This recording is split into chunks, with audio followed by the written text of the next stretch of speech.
Champagne flutes shattered against the marble floor, silencing the entire ballroom, but the sound was nothing compared to the words that followed. Bridger thought he was the king of the world that night. He had the promotion, the money, and the stunning mistress on his arm. He looked at his wife soaked from the rain, standing in her worn coat, and laughed. He told her she was nothing. He told her she was a stain on his success. He didn't know that the useless old man she called her father was actually sitting in the royal box above them, waiting for the perfect moment to destroy him. This is the story of how a man lost everything in a single heartbeat, not because he failed, but because he forgot who really held the crown. Rain lashed against the floor-to-ceiling windows of the Cipher Club, an exclusive venue perched high above the glittering grid of Manhattan. Inside, the atmosphere was hermetically sealed in gold light and the scent of expensive lilies. This was the night Bridger Calloway had been waiting for. At 34, he was the youngest senior partner at Kensington & Wyatt, a private equity firm that chewed up weak men and spat them out. Bridger, however, had never been chewed up. He was the shark. He stood near the center of the room, one hand casually tucked into the pocket of his bespoke charcoal suit, the other swirling a glass of 1959 Dom Perignon. "To the man of the hour," Sasha murmured, leaning into him. Sasha Montgomery was everything Bridger believed he deserved. She was 25, a marketing director at a rival firm, and sharp as a tack. Tonight, she wore a backless crimson gown that clung to her silhouette like liquid fire. She was the trophy he wanted the world to see. "It's only the beginning, Sasha," Bridger replied, his voice smooth, lacking any hint of humility. "Once the merger with the European conglomerate goes through next week, I won't just be a partner. I'll be on the global board. I'll be untouchable." Sasha traced the rim of her glass, her eyes scanning the room. "And what about the anchor?" Bridger's jaw tightened. "Don't call her that. It gives her too much weight. She's not an anchor. She's barely a paperweight." He was talking about Gracelyn Calloway, his wife of 4 years. When they met, Bridger was an ambitious junior analyst, and Gracelyn was a quiet, unassuming graphic designer who loved gardening and old books. She had been safe, supportive. She cooked his meals, ironed his shirts, and listened to his rants about office politics. But as Bridger's stock rose, Gracelyn's quiet demeanor began to feel like a liability. She didn't like parties. She didn't wear diamonds. She didn't shine. "She's coming tonight, isn't she?" Sasha asked, a cruel smirk playing on her lips. "You said you had to invite her for appearances." "She's late," Bridger scoffed, checking his watch, a heavy platinum piece he'd bought with his last bonus. "Probably couldn't figure out how to hail a cab in the rain. She's helpless without me." As if summoned by his arrogance, the heavy oak doors of the ballroom creaked open. The room was filled with New York's elite women in Vera Wang and men in Tom Ford. And then there was Gracelyn. She stepped into the foyer, dripping wet. Her umbrella must have broken, for her honey blonde hair was plastered to her forehead. She wasn't wearing a gown. She was wearing a sensible, knee-length navy dress that she'd worn to 3 other events this year, covered by a beige trench coat that looked thoroughly soaked. She looked small, out of place, like a sparrow that had accidentally flown into a falcon's nest. A few heads turned, whispers rippled through the crowd. "Is that Calloway's wife? She looks like she just came from a library. God, look at him with a girl in red. The contrast is brutal." Bridger felt a flush of heat crawl up his neck. It wasn't love or concern. It was pure, unadulterated embarrassment. He handed his champagne glass to a passing waiter and marched toward the door, Sasha trailing a few steps behind him like a predator sensing a wounded animal. Bridger intercepted Gracelyn before she could fully enter the main hall. He gripped her upper arm, his fingers digging into the damp fabric of her coat. "What do you think you're doing?" he hissed, his voice low but venomous. Gracelyn looked up at him, her blue eyes calm, though shadowed with fatigue. "Hello, Bridger. The taxi broke down 3 blocks away. I had to walk. I didn't want to miss your speech." "Look at you," Bridger sneered, gesturing up and down her body. "You're soaking wet. You look like a drowned rat, Gracelyn. I have the CEO of Kensington and Wyatt here. I have investors from Zurich. And you walk in looking like this." "I can go to the ladies' room and dry off," Gracelyn said softly. "I just wanted to be here for you. For me." Bridger laughed, a harsh barking sound. "If you were for me, you'd know how to dress. You'd know how to act. You'd know how to dress. You'd know how to act. You'd be more like—" He paused, gesturing behind him. Sasha stepped forward, radiating perfection. She looked at Gracelyn with mock pity. "Oh, you poor thing. Do you want my coat check ticket? Maybe they have a spare towel in the kitchen." Gracelyn's gaze shifted to Sasha. There was no anger in her eyes, only a deep, unsettling disappointment. "Hello, Sasha. I see you're wearing the earrings Bridger bought last month. The ones on the company credit card statement listed as client gifts." Sasha's smile faltered for a second, but Bridger stepped between them, shielding his mistress. "Don't you dare," Bridger snapped. "Don't you dare stand there in your cheap department store dress and judge me. I built this life, Gracelyn. I pay for the apartment, the food, the charity donations you love so much. I carry you. And tonight of all nights, you embarrass me." "I embarrass you?" Gracelyn asked, her voice steady. "By existing? Or by not being shiny enough to distract them from your lack of integrity?" Bridger's face went purple. He leaned in close, his breath smelling of alcohol and aggression. "Go home, Gracelyn. Get out. I don't want you here. In fact, when I come home tonight, I don't want you in the master bedroom either. Sleep in the guest room. It's where you belong. You're a guest in my life, and I'm tired of hosting you." The music in the ballroom seemed to swell, drowning out the ambient noise, but the silence between them was deafening. Gracelyn looked at him for a long moment. She didn't cry. She didn't scream. She simply adjusted her wet coat. "Are you sure, Bridger?" she asked. "This is a big night. There are people here you haven't met yet. People watching. I know everyone worth knowing in this room," Bridger declared, puffing out his chest. "And you are nobody. Now, leave." Gracelyn nodded slowly. "Very well. Enjoy your speech, Bridger." She turned and walked back out into the rain. Bridger exhaled, smoothing his lapels. He turned to Sasha, forcing a smile. "Sorry about that. Taking out the trash is always messy." Sasha laughed, linking her arm through his. "You're so strong, Ben. Most men wouldn't have the guts." They walked back into the party, greeting the CEO, laughing with the investors. Bridger felt invincible. He had no idea that the nobody he had just kicked out had pulled out a phone the moment she stepped onto the sidewalk. She dialed a number with a country code that belonged to a small, wealthy principality in Europe. "Papa?" Gracelyn said into the phone, the rain mixing with the tears she finally let fall. "You were right. He's not the one. You can proceed with the acquisition." 3 days after the gala at the Cypher Club, the atmosphere in the Calloway penthouse was toxic. Bridger had barely spoken to Gracelyn since the party. He had spent the last 2 nights working late, a euphemism that fooled no one. Certainly not Gracelyn. She knew he was at the Four Seasons with Sasha. On Wednesday evening, Bridger came home early. This was unusual. Usually he waited until he was sure Gracelyn was asleep to avoid confrontation. Gracelyn was sitting in the living room, reading a leather-bound book. The room was expansive, decorated in cold greys and blacks that Bridger favored. It felt more like a hotel lobby than a home. Bridger walked in, carrying a leather briefcase. He didn't say hello. He walked straight to the coffee table and slammed a thick manila envelope onto the polished mahogany. The sound echoed like a gunshot. Gracelyn closed her book gently. "Hello, Bridger. How was work?" "Cut the act, Grace," Bridger said, loosening his tie and throwing it onto the sofa. "We're done. I can't do this anymore.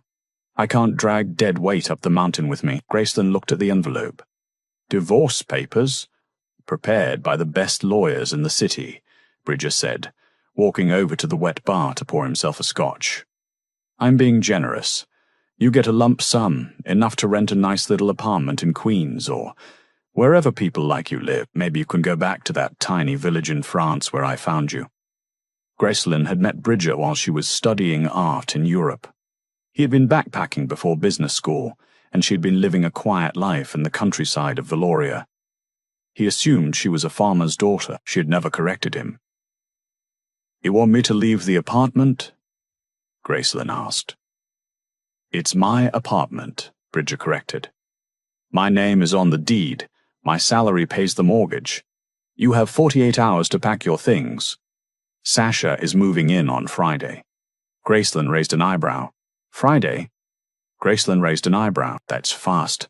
Does she know about the plumbing issues in the master bath, or that the board has to approve all new tenants?" "Sasha is a professional," Bridger snapped. "She fits in this world. The board will love her.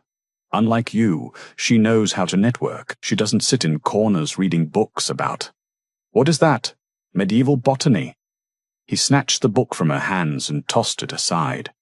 "You're boring, Gracelyn. You're plain. And frankly, you're holding me back. The global merger is happening this weekend. The royal delegation from Valoria is arriving to sign the deal with Kensington and Wyatt. I need a wife who can charm a Grand Duke, not one who looks like she milks cows." Gracelyn stood up. For the first time, her posture changed. She didn't hunch. She didn't look down. She stood at her full height, her chin lifted. "You're meeting the delegation from Valoria?" she asked, her voice possessing a strange, cool resonance. "Yes," Bridger bragged. "I'm leading the negotiations. It's the deal of the century. They're a small nation, but they sit on billions in heritage funds, and I'm going to be the one to manage it. Imagine that, Grace. Me, managing a kingdom's wealth. And what if they don't like you?" Gracelyn asked. Bridger laughed. "Why wouldn't they? I'm charming, successful, and American. They need us. Their head of state, what's his name? Duke Henry? He's just some old figurehead, probably barely speaks English. I'll run circles around him." Gracelyn walked over to the table and picked up the envelope. She didn't open it. She just held it. "You called my father a nobody farmer once," Gracelyn said quietly. "Because he is." Bridger exclaimed, exasperated. "I met the man, Grace. He was wearing muddy boots and pruning roses when I came to pick you up that summer. He barely looked at me. He was pruning roses because he enjoys it, Bridger. Not because he has to. Whatever. Just sign the papers." Bridger downed his drink. "I want this clean. No fighting. If you contest it, I'll make sure you get nothing. I have friends in every court in this city." Gracelyn looked at him. Really looked at him, as if she were memorizing a tragedy. "I won't fight you, Bridger," she said. Bridger blinked, surprised by her surrender. "Oh. Well, good. That's smart of you. I'll sign," she continued. "And I'll be gone by tomorrow morning, but I want you to remember this moment. I want you to remember that I gave you every chance to be kind. I gave you every chance to be a husband. Save the drama." Bridger waved his hand. "Just sign." Gracelyn pulled a pen from her pocket, a silver fountain pen with a crest engraved on the cap. Bridger had never noticed the crest before. She signed the papers with a flourish, her signature elegant and sharp. "Done," she said, dropping the pen on the papers. "I'll pack my clothes. You can keep the furniture. You can keep the apartment. You can keep Sasha. You can keep the apartment. You can keep Sasha." She walked toward the bedroom, then paused at the doorway. "Oh, and Bridger?" "What?" he grunted, already reaching for his phone to text Sasha the good news. "Good luck with the Valorian delegation on Saturday. I hear the Grand Duke is very protective of his family." Bridger rolled his eyes. "I think I can handle a senile old man. Goodbye, Gracelyn." He didn't watch her leave. If he had, he might have noticed that she didn't pack her clothes into cardboard boxes. He might have noticed a black limousine idling downstairs, the driver waiting with an umbrella. He might have noticed that the driver bowed when Gracelyn exited the building. But Bridger Calloway was too busy celebrating his freedom. He poured another drink, looked out at the city lights, and toasted himself. To the top. he whispered. He had no idea that he was standing on a trapdoor and the lever had just been pulled. Saturday arrived, with a sky the color of bruised iron. The air in Manhattan was thick, charged with the electricity of an impending storm, mirroring the atmosphere inside the gilded halls of the Vanderbilt Plaza Hotel, where the global merger gala was to be held. Bridger stood in front of the full-length mirror in the hotel's presidential suite room the firm had booked for him to impress the delegates. He adjusted his silk tie, a deep crimson that matched the blood rush of adrenaline in his veins. He wore a custom Brioni suit, costing more than his father's car. And on his wrist sat the Patek Philippe he had bought to celebrate the divorce. "You look like a king," Sasha purred from the bed. She was surrounded by a sea of tissue paper and designer shopping bags. Bridger turned to her. Sasha was beautiful, undeniably. But today, her beauty felt sharp, predatory. She had chosen a dress of sheer gold mesh that left little to the imagination. It was stunning for a nightclub in Miami, perhaps. But for a diplomatic trade summit with conservative European royals, it skirted the edge of vulgarity. "Are you sure about the dress?" Bridger asked, frowning slightly. "The Valorian delegation is old-fashioned." Sasha rolled her eyes, standing up and smoothing the fabric over her hips. "Bridger, stop worrying. They're European, not nuns. Besides, I'm the future Mrs. Calloway. I need to make a statement. Graceland would have worn a sack. Do you want a sack?" "No," Bridger said quickly. "You're right, you look perfect." He checked his phone. No messages from Graceland.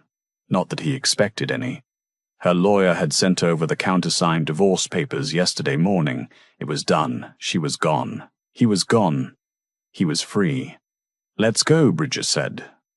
"The CEO, Arthur Pendleton, is already downstairs. I need to brief him on how to handle the Duke." Dot. The grand ballroom of the Vanderbilt was transformed. Security was tighter than a G7 summit. Men with earpieces and grim expressions lined the perimeter. The guest list was a catalogue of the Fortune 500. As Bridger and Sasha entered, flashbulbs popped. Bridger waved, flashing his practiced winning smile. Sasha clung to his arm, basking in the attention, posing for cameras that were mostly interested in the man she was with. Arthur Pendleton, the CEO of Kensington and Wyatt, intercepted them near the ice sculpture. Arthur was a heavy-set man with a face like a bulldog and a temperament to match. "Calloway," Arthur grunted, eyeing Sasha's dress with a flicker of disapproval before dismissing it. "You're late. The Valorian advance team is already here. They're stone-faced. I tried to crack a joke about the weather, and they looked at me like I'd insulted their ancestors." "Don't worry, Arthur," Bridger said smoothly, picking up a glass of scotch. "I have a rapport with the family. I spent a summer in Valoria years ago. I know the culture." "You better," Arthur warned. "This deal is worth $40 billion. If we secure the management rights to the Valorian Sovereign Fund, our stock triples overnight. If we blow it, we're done. The board is watching. We won't blow it," Bridger assured him. Just then, the music stopped. A hush fell over the room. The heavy double doors at the far end of the ballroom swung open. A herald, actually a herald with a staff, stepped forward. It seemed theatrical, almost ridiculous in modern New York, but the silence in the room commanded respect. "Presenting the delegation of the Principality of Valoria," the herald announced. A phalanx of men in sharp dark suits entered first. They moved with military precision. Then came the advisors, carrying briefcases handcuffed to their wrists. And finally, the Grand Duke. Bridger squinted. He remembered the man he had met 4 years ago in the garden of that small cottage in Valoria. He remembered a man in muddy, oversized overalls, a sun hat, and hands stained with soil. He remembered thinking the man was simple, perhaps a little slow, obsessing over his hydrangeas. The man walking into the ballroom was not simple. Grand Duke Henri was tall, with silver hair swept back from a forehead that looked like it was carved from granite. He wore a tuxedo that fit so perfectly it seemed woven onto his skin, and across his chest hung a sash of royal purple with a single, massive star-shaped medal. His eyes, cold and grey, scanned the room with the terrifying intelligence of a predator assessing a herd. "That's him?" Sasha whispered, unimpressed. "He looks like a grandfather clock." "Shh," Bridger hissed. Arthur Pendleton nudged Bridger. "Go on. Work your magic." "Tcha," Bridger hissed. Arthur Pendleton nudged Bridger. "Go on. Work your magic." Bridger straightened his spine, plastered on his best smile, and stepped forward, dragging Sasha with him. He approached the center of the room where the Grand Duke had stopped. "Your Royal Highness," Bridger said, his voice projecting confidence. "Welcome to New York. It is an honor to host you." Grand Duke Henri turned slowly. His gaze landed on Bridger. There was no flicker of recognition, no warmth, just a blank, icy stare. "I am Bridger Calloway," Bridger continued, faltering slightly under the gaze. We met years ago in Valoria." At the cottage, the Grand Duke remained silent for a long, agonizing moment. The entire room watched. "I meet many people," the Grand Duke finally said.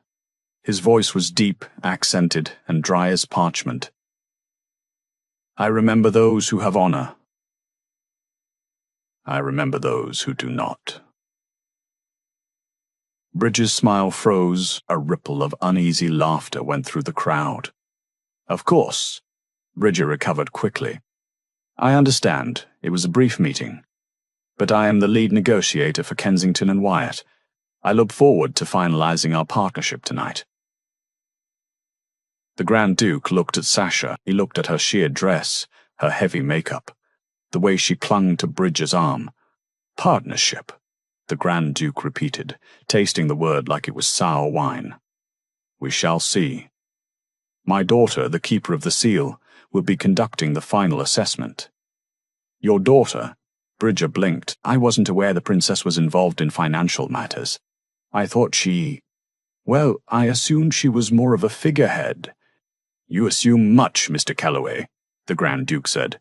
"It is a dangerous habit." He turned his back on Bridger, effectively dismissing him, and began speaking to a rival banker from Goldman Sachs. Bridger stood there, stunned. His face burned. "What a rude old man," Sasha hissed. "Who does he think he is?" "Shut up," Bridger snapped, pulling her away. "He's testing me, that's all. It's a power play. He wants to see if I crack." "Well, don't crack," Arthur Pendleton whispered, appearing at Bridger's elbow. "But I have to tell you, Calloway, he didn't look happy to see you. And who is this Keeper of the Seal?" "Our intel said the Duke makes all the decisions." "I don't know," Bridger admitted, sweat prickling his hairline. "But it doesn't matter. Once I get them in the boardroom, numbers will talk. Numbers will talk." But as Bridger looked across the room, watching the Grand Duke command the attention of billionaires and senators, a cold seed of dread began to form in his stomach. The man looked familiar, yes, but the way he held himself, it reminded Bridger of someone else, someone he had just kicked out of his apartment. "No," Bridger thought, shaking his head. "Impossible. Gracelyn is a mouse. This man is a lion. He downed his scotch in one gulp. He needed to focus. The presentation was in 1 hour. The transition from the cocktail hour to the formal presentation took place in the Oculus Room, a massive circular hall with a domed glass ceiling. A long oval table made of black marble dominated the center. Bridger sat on one side, flanked by Arthur Pendleton, Sasha, who insisted on sitting at the table as his assistant, and 3 junior lawyers. Opposite them sat the Valorian delegation. The Grand Duke sat in the center, his face unreadable, but a chair to his immediate right, the seat of honor, was empty. "Gentlemen," Bridger began, standing up and pressing a button to dim the lights. A holographic projection of charts and growth trajectories appeared in the air above the table. "We are here to discuss the future. Kensington and Wyatt proposes a dynamic restructuring of the Valorian assets. We will aggressively diversify your portfolio into tech, aerospace, and high-risk derivatives." He spoke for 20 minutes. He was brilliant. He was charismatic. He used buzzwords like synergy and paradigm shift. He outlined a plan that would make the firm billions in fees. When he finished, he expected applause, or at least nodding. Instead, silence stretched across the table. Grand Duke Henri leaned forward. He didn't look at the hologram, he looked at Bridger. "Mr. Calloway," the Duke said, "your numbers are impressive, but in Valoria we do not trust numbers.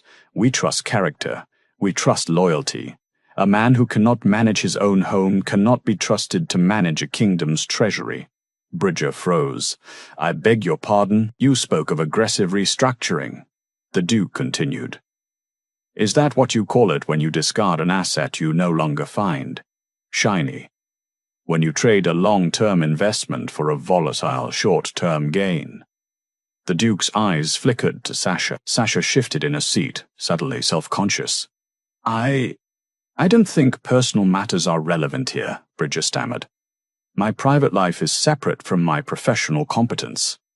"In my family," the Duke said, his voice rising, "the personal and the professional are one. We do not hide behind corporate veils." He gestured to the empty chair beside him. "You asked about the keeper of the seal, the one who has the final veto on this deal. The one who has the final veto on this deal. The one who actually owns the majority voting rights of our sovereign fund." "Yes," Bridger said, his throat dry. "Is the princess joining us?" "She is," the Duke said. "She was delayed. She had to move out of her apartment on short notice." The blood drained from Bridger's face so fast it left him dizzy. The room seemed to tilt. She had to move out of her apartment on short notice. The double doors at the end of the Oculus room opened. The sound of heels creaking against the marble floor echoed like hammer strikes. A woman walked in. She was not wearing a beige trench coat. She was not wearing a sensible navy dress. She was wearing a gown of deep emerald green velvet that hugged her curves and trailed behind her like a royal train. The neckline was regal off the shoulder, revealing skin that glowed under the lights. Her honey blonde hair was no longer pulled back in a messy bun. It cascaded in meticulously styled waves around her shoulders.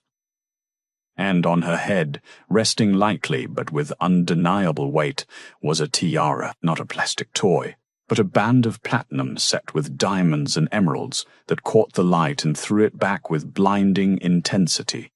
Bridger's mouth fell open. Sasha audibly gasped. Arthur Pendleton dropped his pen. It was Gracelyn. But it wasn't the Gracelyn Bridger knew. This woman walked with a terrifying grace. She didn't look at the floor.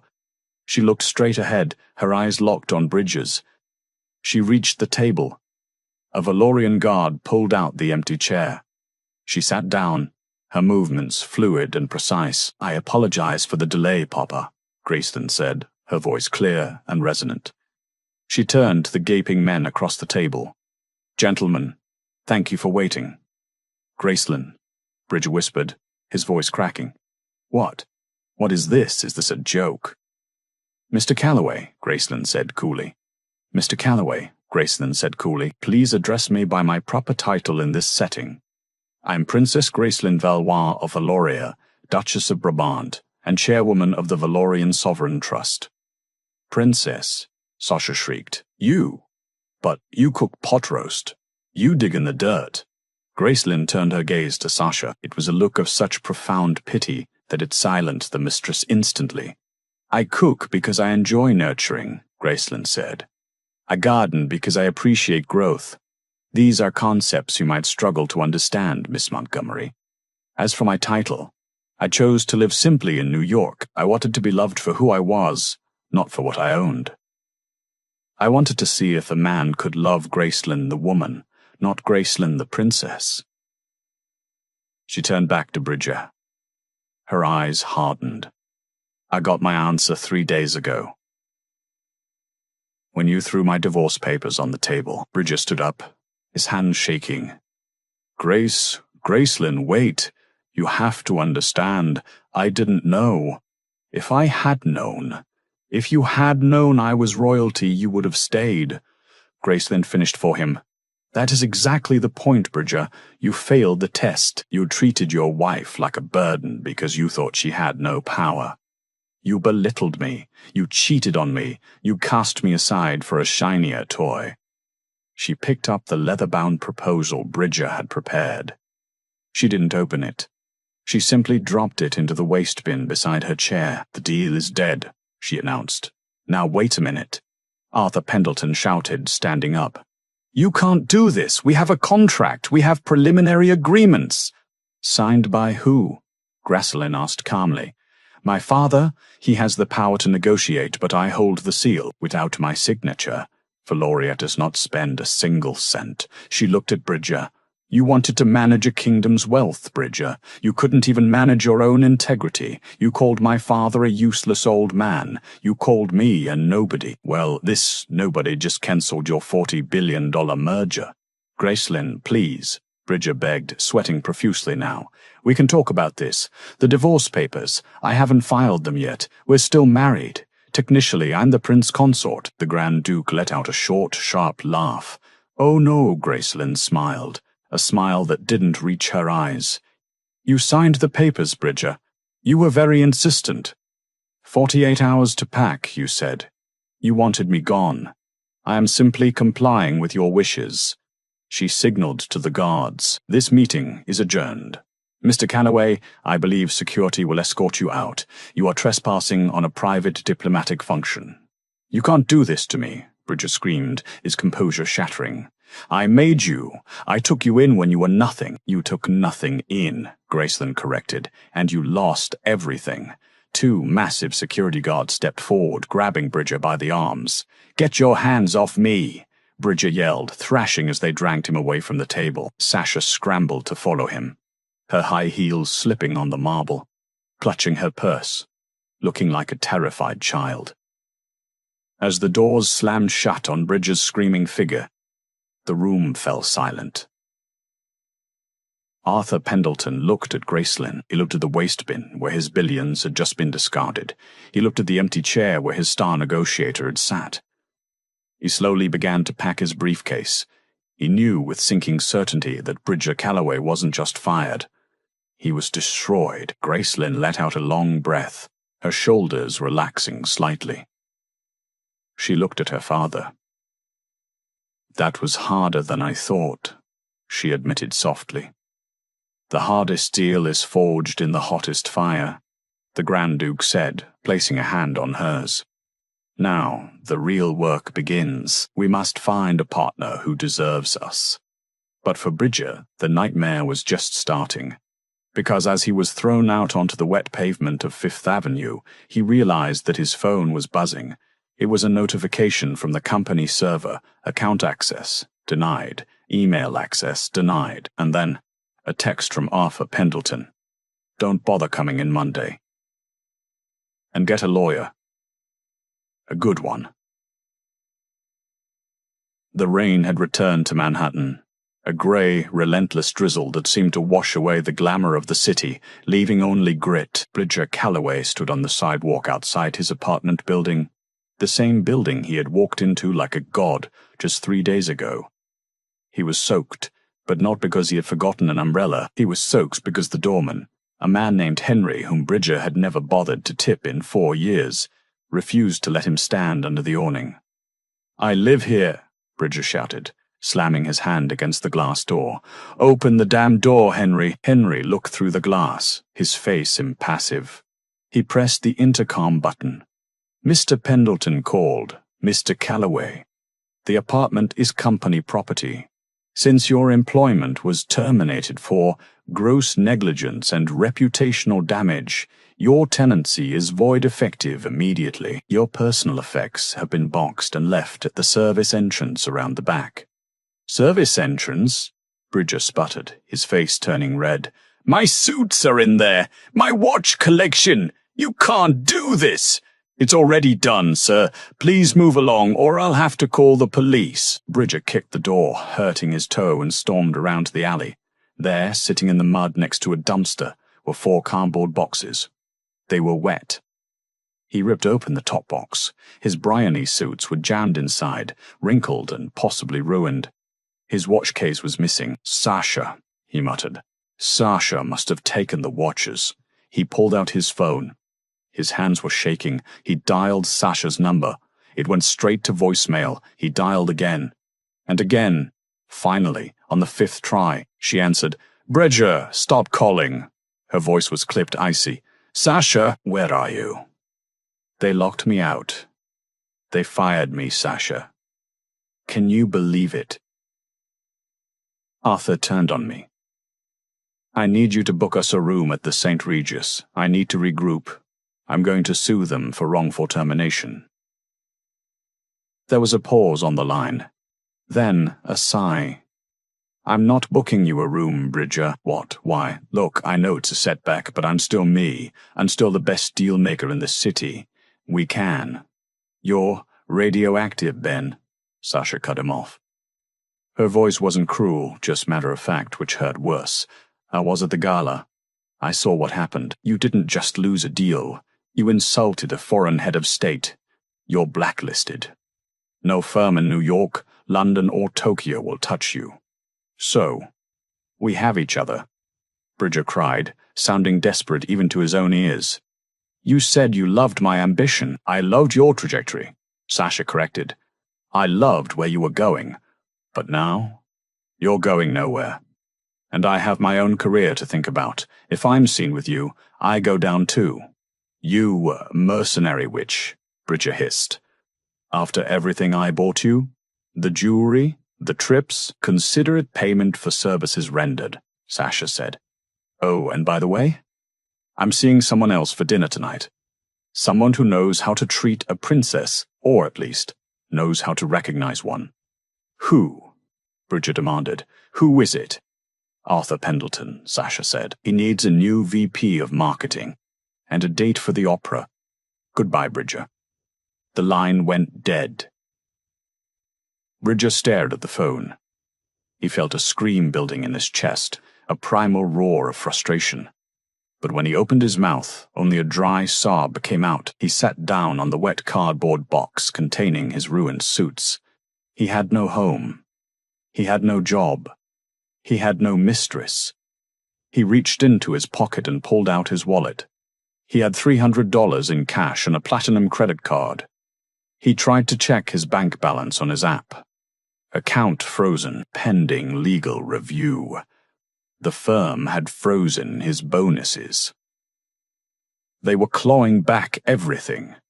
Bridger Calloway, the master of the universe, was homeless. He dragged his boxes to the nearest subway station, the wheels of his life coming off one by one. He checked into a grimy motel in Queens, the very place he had mocked Graceland about just days earlier.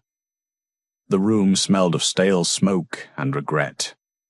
He sat on the lumpy mattress, staring at the peeling wallpaper. "Graceland," he whispered, anger replacing the shock.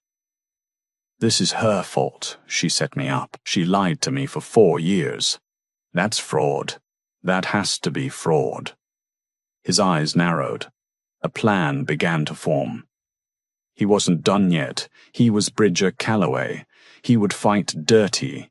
2 weeks later, Bridger walked into the office of Slater Associates, a law firm located in a strip mall in New Jersey. It was a far cry from the glass towers of Manhattan, but no reputable lawyer in the city would take his calls. Marty Slater, a man with a comb-over and a ketchup stain on his tie, looked over the documents Bridger had brought. "So, let me get this straight," Marty said, chewing on a pen cap. "You want to sue your ex-wife for what exactly?" "Emotional distress. Fraud. She lied about her identity." Bridger slammed his hand on the cheap laminate desk. "She pretended to be poor. I married a graphic designer, not a duchess worth billions. That's material misrepresentation.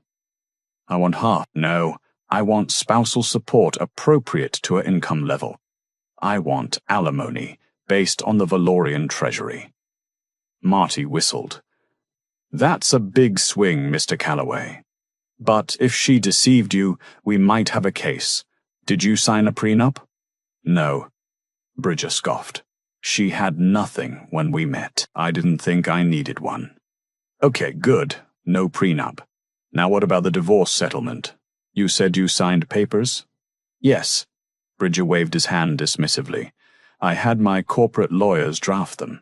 Standard separation. I gave her a lump sum of $50,000 to get rid of her. She signed it. Can I see the papers? Bridger pulled the crumpled copy from his briefcase. He had carried it with him like a holy text.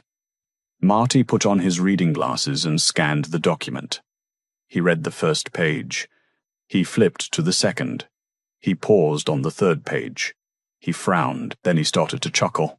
"What?" Bridger asked, irritated. "What's funny?" "Mr. Calloway, you said you used your corporate lawyers for this? The sharks at Kensington and Wyatt?" "The best in the business." "Well," Marty said, tossing the papers back onto the desk, "they certainly are sharks. They wrote an airtight contract. The problem is, they wrote it to protect you from her." "Exactly. No, you don't understand." Marty leaned forward. "Look at Clause 14, Section B, the total severance and waiver of future discovery clause." Bridger squinted at the tiny text. Both parties agreed that the division of assets listed herein is final and absolute. Both parties hereby waive any right to future claims on assets, income, or inheritances, known or unknown, disclosed or undisclosed, possessed by the other party. This waiver is irrevocable and survives any discovery of hidden wealth. Bridger felt the blood drain from his face. "I had them put that in," he whispered, his voice trembling. "I had them put that in because I thought she might try to come after my future bonuses. I wanted to make sure she couldn't claim a penny of my success if I became a billionaire later. Irony is a cruel mistress." Marty shook his head. "You built a wall to keep her out of your money. But you ended up locking yourself out of hers. You waived your right to her fortune, Mr. Calloway, even if she owns half of Europe. You signed a paper saying you don't care. There has to be a loophole." Bridger shouted, standing up. "She tricked me." "She didn't trick you," Marty shrugged. "She signed the paper you gave her. In a court of law, that's called a bad business decision. You played yourself." Bridger stumbled out of the office, dazed. The harsh sunlight of the New Jersey parking lot hurt his eyes. He walked to a nearby electronics store, where a wall of televisions was playing the midday news. He stopped, transfixed. On the center screen, there she was. Gracelyn. She was standing on a balcony of a palace in Valoria, overlooking a sea of cheering people. She wore a simple, elegant white dress, no diamonds, no flash. Next to her stood her father, the Grand Duke. The headline on the news ticker read, "Princess Gracelyn announces initerative 4 or 9 integrity." The news anchor's voice floated out of the speakers. "In a stunning move, Princess Gracelyn of Valoria has announced a new global grant for ethical business practices. The grant, worth $40 billion funds previously earmarked for a merger with American firm Kensington and Wyatt, will now go to support small businesses owned by women and minorities." In her speech, the princess stated, "True wealth is not found in the accumulation of assets, but in the strength of one's character." The camera zoomed in on Gracelyn's face. She looked radiant, happy, free. A reporter in the crowd shouted a question. "Your Highness, what about your time in New York? Do you have any regrets about your marriage to financier Bridger Calloway?" Bridger pressed his face against the glass of the shop window, holding his breath. Gracelyn smiled, a small, mysterious smile. "I have no regrets," she said into the microphone. "My time in New York taught me a valuable lesson.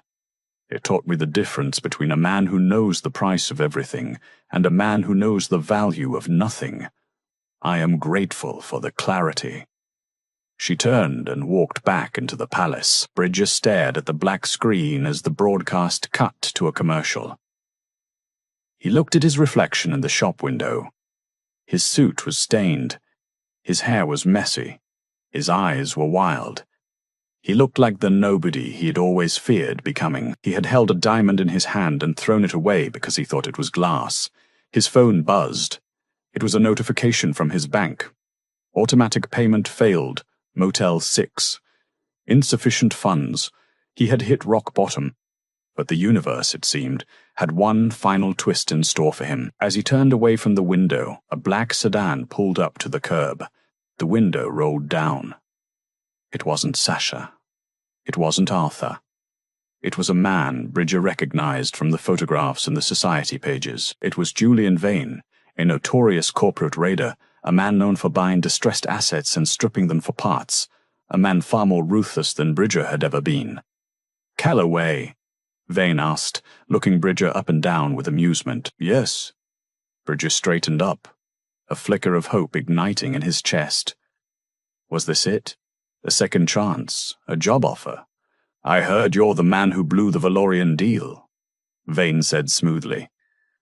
I have inside information," Bridger said quickly, stepping closer to the car. "I know how they think. I know the princess's weaknesses. I can help you."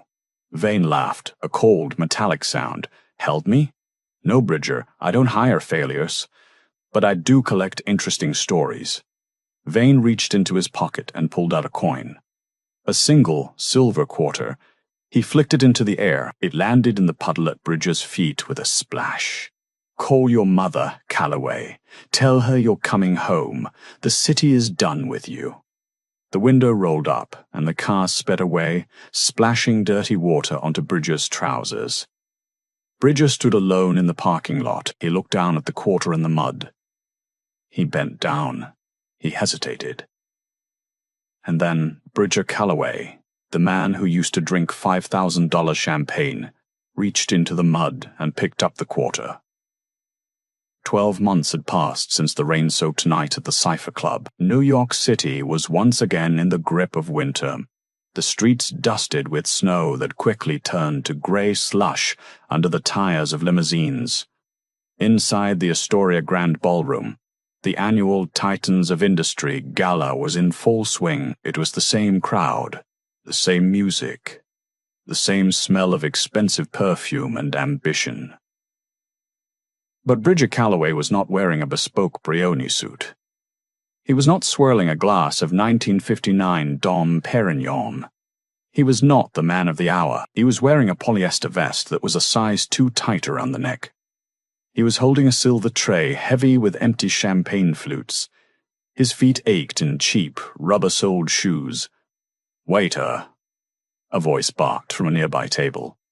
"More wine." "This glass has been empty for 3 minutes," Bridger froze. He knew that voice. He kept his head down, his eyes fixed on the tablecloth, and moved toward table 9. He reached for the wine bottle with a trembling hand. Sitting at the table was Arthur Pendleton. He looked older, redder in the face, looking stressed. Next to him sat Sasha. Sasha looked perfect, polished, and utterly miserable. She wore a diamond necklace that looked heavy enough to choke her.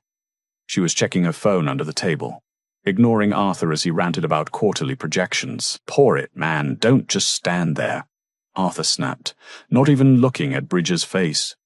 To Arthur, the waiter was just a pair of hands, a utility, a nobody. Bridger poured the wine. A drop spilled onto the white tablecloth. "Idiot," Arthur hissed. "Can't you do anything, right? Go get a napkin." Bridger felt a hot flush of shame burn his cheeks. It was the same shame he had tried to inflict on Gracelyn a year ago. "You're a stain," he had told her. "You're clumsy." As he dabbed the stain, Sasha looked up. Her eyes met Bridger's. For a second there was no recognition. Then her eyes widened. Her mouth opened slightly. She took in the cheap vest, the tired eyes, the thinning hair. Bridger pleaded with his eyes. "Don't say anything, please." Sasha looked at him, then looked at Arthur, who was busy chewing on a roll. A strange look crossed her face. Was it pity? Was it mockery? No. It was envy. "Arthur," Sasha said, her voice flat. "Let's go. This party is boring." "We can't go," Arthur grunted. "They're about to announce the International Philanthropist of the Year. We need to be seen clapping." The lights in the ballroom dimmed. A massive screen descended from the ceiling. "Ladies and gentlemen," the announcer's voice boomed. "Tonight, we honor a leader who has redefined global charity. A woman who took a family legacy and turned it into a force for justice." Please turn your attention to the screen for a live feed from Valoria. The screen flickered to life. The image was breathtaking. It was a garden lush, green, vibrant. It was bursting with hydrangeas, roses, and ivy. In the center of the garden sat Gracelyn. She was not wearing a tiara. She was wearing a simple linen dress, her hands resting on her lap. She looked younger than she had in years. The shadows under her eyes were gone. She looked peaceful. Next to her sat a handsome manor-duke from a neighboring province, rumored to be her new fiancé. He was looking at her the way Bridger used to look at the stock market, with absolute adoration. "Thank you, New York." Gracelyn's voice filled the ballroom, warm and clear. "I accept this award on behalf of the Initiative for Integrity. This year we have funded over 5,000 small businesses. We have proven that you do not need to step on others to rise. You only need to lift them up." In the ballroom, hundreds of people applauded. Arthur Pendleton clapped politely. "She's something, isn't she?" Arthur muttered to Sasha. "I should have tried to merge with her firm when I had the chance. Calloway was a fool to let that fish go." "Yes," Sasha whispered, staring at the screen, at the genuine smile on Gracelyn's face, a smile Sasha knew she would never have. He was a fool. On the screen, the interviewer asked Gracelyn one final question. "Your Highness, you seem so happy. What is the secret to your transformation?" Gracelyn looked into the camera. For a moment, it felt like she was looking directly into the dark corner where Bridger stood, holding a tray of dirty glasses. "I stopped trying to impress people who didn't matter," Gracelyn said softly. "And I started valuing the people who did. I learned that a castle built on lies is just a prison. But a cottage built on truth, that is a kingdom." The screen faded to black. The lights came up. The applause was thunderous. Bridger Calloway stood in the shadows. A single tear rolled down his cheek, mixing with the sweat of a 12-hour shift. "Waiter!" Arthur yelled again, waving his empty glass. "Refill, now!" Bridger wiped his face with his sleeve. He straightened his back just a little. "Yes, sir," Bridger whispered. He stepped forward to serve the man who had taken his job, the woman who had taken his dignity, and the society that had forgotten his name. He was exactly where he belonged. And that is the tragic, yet satisfying end of Bridger Calloway. He spent his life chasing gold, only to realize too late that he held the real treasure in his hands and threw it away. He ended up serving the very people he tried so hard to impress, while Gracelyn found her happiness by simply being herself. It's a brutal reminder: be careful who you belittle on your way up, because you might just meet them on your way down. Or worse, you might end up serving them. What do you think? Did Bridger deserve his fate? Or was a lifetime of servitude too harsh? And what about Sasha? Did you catch that look of envy at the end? If you enjoyed this story of karma and royal justice, please smash that like button. It really helps the channel grow. Subscribe and hit the bell icon so you never miss a new story. I have a new drama coming next week about a billionaire who poses as a homeless man to find a wife, and you won't believe the twist. Thanks for watching. And remember, real power isn't about the crown you wear. It's about how you treat people when no one is watching. See you next time.